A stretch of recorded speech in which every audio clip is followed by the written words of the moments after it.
ГСП онлайн. Городские новости сейчас. В Ухте с рабочим визитом побывал Сергей Гапликов. Руководитель региона осмотрел 2 объекта, которые были отремонтированы в рамках социального партнерства с предприятием «Газпром-Трансгаз Ухта». Первым в списке стал аэропорт.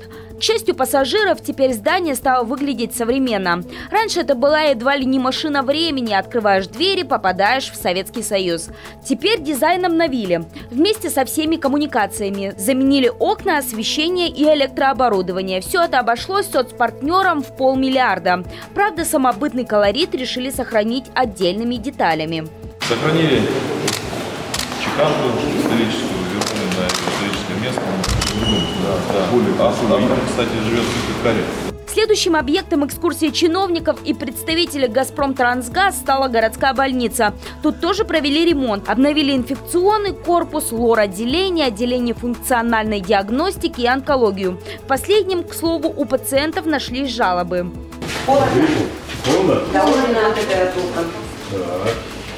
Это стало единственной жалобой. К персоналу, обеспечению лекарствами и питанию нареканий не нашлось. А вот продувающие окна отрегулировать пообещали в ближайшее время. В целом результатами инспекции глава Коми остался доволен. Сказали, что очень нравится. Есть моменты, которые еще в процессе доработки, но это все абсолютно нормально. И это все будет доведено до того состояния, чтобы вообще никаких вопросов ни у кого не было. В целом, то, что было и то, что сейчас, это, конечно, совершенно другой уровень. Также были озвучены и планы по соцпартнерству на текущий 2019 год. Ремонт в больнице продолжится.